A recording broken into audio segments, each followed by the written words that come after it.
అందరికీ నమస్కారం. నిన్న తెలంగాణ రాష్ట్ర ముఖ్యమంత్రి రేవంత్ రెడ్డి గారు పనకచెర్ల ప్రాజెక్టు మీద ఆల్ పార్టీ మీటింగ్ పెట్టి పనకచెర్ల ప్రాజెక్టు గురించి అందరి అభిప్రాయాలు తీసుకోవడం కోసం ఒక మీటింగ్ ఏర్పాటు చేయడం జరిగింది. అందరూ కూడా ప్రజలు టీవీలో కానీ మీడియాలో చూడడం జరిగింది. ముఖ్యంగా రేవంత్ రెడ్డి గారు ప్రాజెక్టు మీద బనకచెర్ల ప్రాజెక్టు మీద రివ్యూ పెట్టి పెట్టి ఒక ఎంపీలను ఆల్ పార్టీ మీటింగ్ అంటే ప్రాజెక్టు యొక్క ప్రాధాన్యత, తెలంగాణ యొక్క రైతుల యొక్క ఆవశ్యకతల గురించి తెలుసుకోవడం కోసం మీటింగ్ పెట్టారు.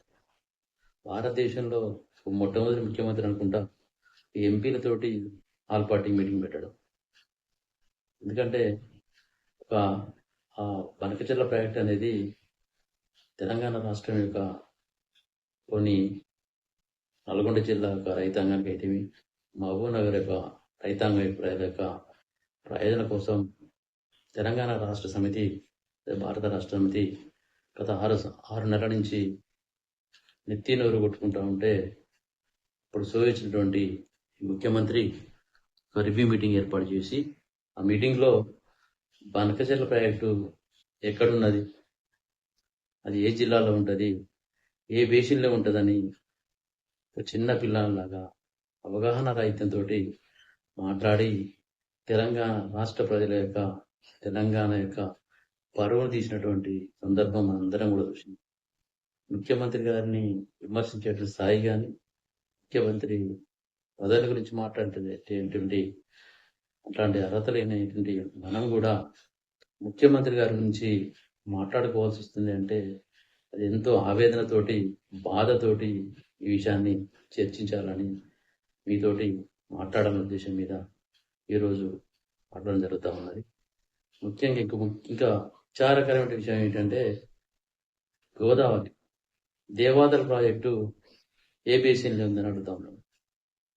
ఎంత మూర్ఖత్వం, ఎంత అవివేకమైనటువంటి విషయం ఇది. గత 23 సంవత్సరాల నుంచి ఈ యొక్క దేవాదల ప్రాజెక్ట్ అనేది తెలంగాణ ప్రజలకు కానీ, ఇటు ఉమ్మడి ఆంధ్రప్రదేశ్ వాళ్ళందరికీ కూడా తెలుసు.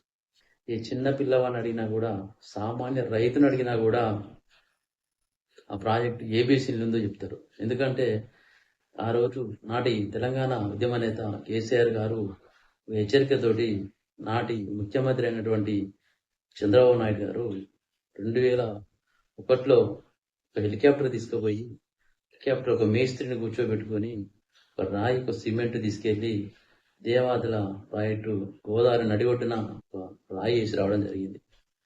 ఆ గోదావరి నడిఒడ్డున రాయి వేసిన వెంటనే ఈ యొక్క దేవాదల ప్రాజెక్ట్ అనేది గోదావరి బేసిన్లో ఉందని ప్రతి సామాన్యుడికి తెలుసు. ముఖ్యమంత్రి స్థాయిలో ఉండి తెలంగాణ రాష్ట్రం యొక్క నీటిపారుదల శాఖ మంత్రి ఉత్తమ్ కుమార్ రెడ్డి గారు పక్కన ఉంటారు. ముఖ్యమంత్రిగా అయ్యిండి ఒక గోదావరి బేసిన్లో కూడా దేవాదల ప్రాజెక్ట్ లేదని తిరగడం అంటే నిజంగా తెలంగాణ ప్రజల యొక్క పరువు మంట కలిపినటువంటి ముఖ్యమంత్రి గారికి దండం పెట్టి ఒక విషయం చెప్పదలుచుకున్నాం. దయచేసి ప్రాజెక్టు మీద రివ్యూ పెట్టినప్పుడు కానీ, మీకు తెలియని విషయాలు మాట్లాడినప్పుడు కానీ రివ్యూ పెట్టండి, దాన్ని తెలుసుకోండి, తద్వారా మీటింగ్ కన్వర్ట్ చేయండి. అంతేగాని తప్ప ఒకవేళ మీరు మీటింగ్ పెట్టిండ్రు, రివ్యూ మీటింగ్ పెట్టుకున్నారు, చర్చించిండ్రు, దాన్ని లైవ్ టెలికాస్ట్ చేయడం ఏంటండి? లైవ్ టెలికాస్ట్ చేసి మీ పరువు ఎట్లా పోయింది, దాంతోపాటు తెలంగాణ యొక్క ప్రజల యొక్క, తెలంగాణ రాష్ట్ర పరువును కూడా వేరే రాష్ట్రాల ముందు, భారతదేశం ముందు తీసింది. దయచేసి ముఖ్యమంత్రి గారికి కూడా విన్నవించుకుంటా ఉన్నాం. మీకు బేసిన్లు తెలియదు, టీఎంసీలు తెలియదు, ప్రాజెక్టు తెలియదు, ఏ ప్రాజెక్టు కింద ఎన్ని ఏరియాలో తెలియదు, అది ఎన్ని ఎకరాలు వాడుతో తెలియదు. దయచేసి అవగాహన పెంచుకోండి. తెలంగాణ రాష్ట్రం మీద, తెలంగాణ ప్రాజెక్టుల మీద పెంచుకోండి. ఇప్పటికైనా ఒకవేళ మీరు అలాంటి రివ్యూలు పెట్టినప్పుడు దయచేసి లైవ్ టెలికాస్ట్ పెట్టకండి. పెట్టి తెలంగాణ రాష్ట్ర ప్రజల యొక్క, తెలంగాణ రాష్ట్రం యొక్క పరువును తీయొద్దని విన్నవించుకుంటూ సెలవు తీసుకుంటాను.